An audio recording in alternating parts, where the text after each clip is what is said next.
Hello. So this is a video I thought I'd make to kind of introduce the Pennine Way series that I'll be releasing over the next few months. Give you a bit of background as to why I did the Pennine Way, what my motivation was, and how I was going to approach it. So I've just realised while editing this video that I didn't actually explain what the Pennine Way is. So just quickly, for those who aren't aware, the Pennine Way is a national trail in the UK. It's primarily in England but crosses over into Scotland at the end. It is about 268 miles, but obviously depending on any diversions you want to take or any wrong turns you make, any times you have to go off the trail to go to your accommodation, things like that, that's going to obviously change the distance. I think I probably did around 280 miles. I haven't really checked it yet. It was initially proposed as a national trail in 1935 and actually came into effect in 1965. It's known as one of Britain's most popular and toughest trails. And it's generally an all year round trail. Some trails, definitely in other countries, can be closed down during parts of the year, but technically you can do the Pennine Way any time of the year. But obviously in winter you do have to look out for severe weather, which can be very dangerous. It starts in Edale in Derbyshire, goes up through the Peak District, then goes through the Yorkshire Dales National Park, Northumberland National Park, and ends just over the border in Scotland, in a little town called Kirk Yetholm. So that's the Pennine Way. Let's get back to my walk. So basically this is going back 25, 26 years, around 2000, 2001. In fact, I think it was 2001. I was working at a bookshop in Worcester, and a colleague, I think we were talking about hiking, and a colleague suggested the Pennine Way. And I hadn't heard of it before, I don't think, maybe in passing. But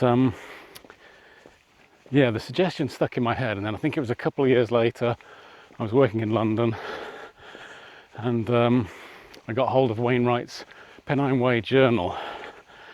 And if you know Alfred Wainwright's books, you'll know they're well written and very well illustrated. And that again got me intrigued. Then I started looking at journals online and diaries of people who'd walked it.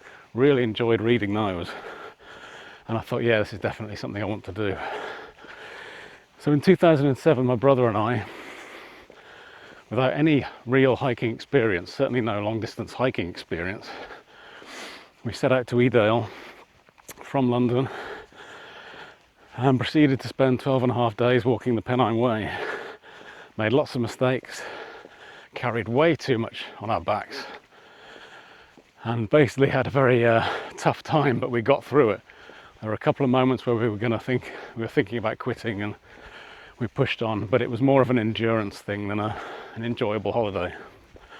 When we finished the Pennine Way, I had a feeling of relief and completion, but also I just wanted to do it again. And that feeling stuck around for 19 years, wanting to do the Pennine Way again.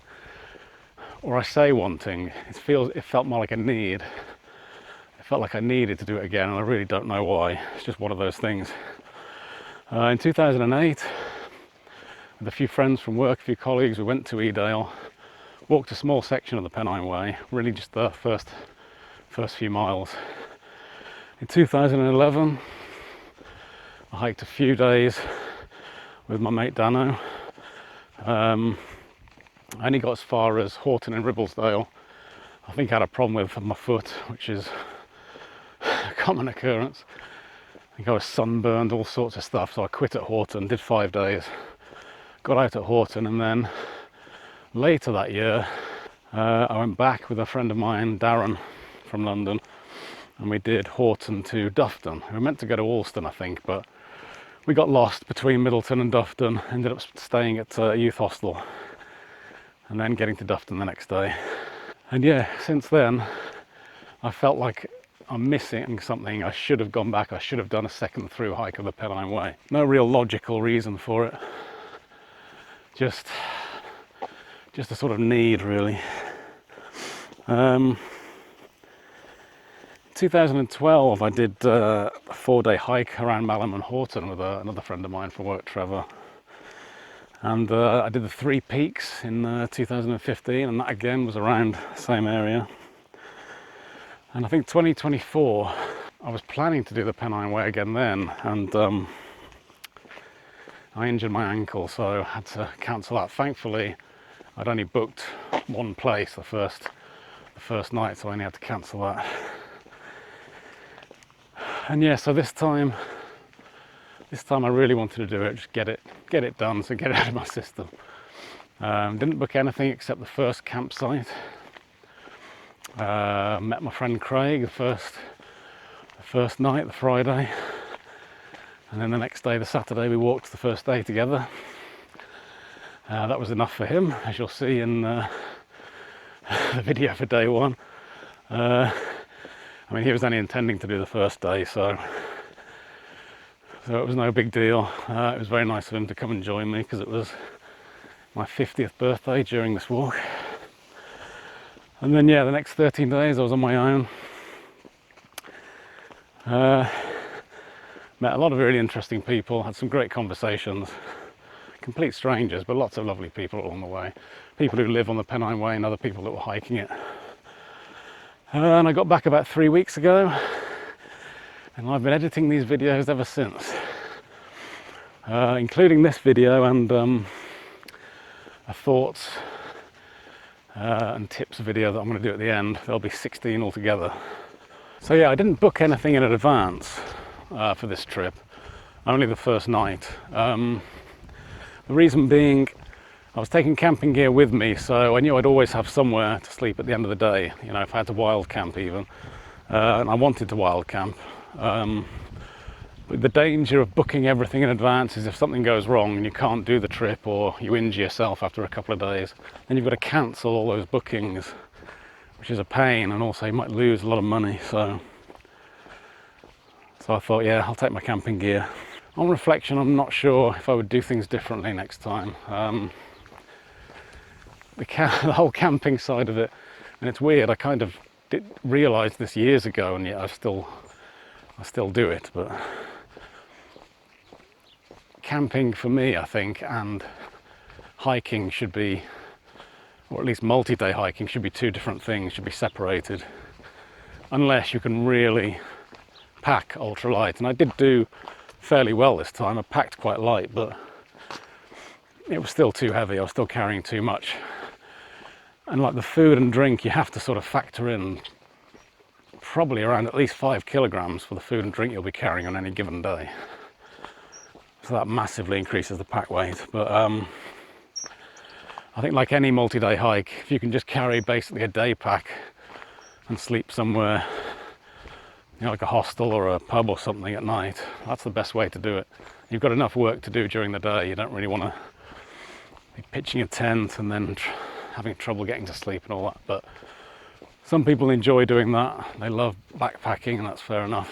So in these videos, because I've done the Pennine Way before, I've done certain sections multiple times, I'll be including some photos and video from those previous trips, just to sort of show a comparison, to give you a slightly different view maybe of certain places.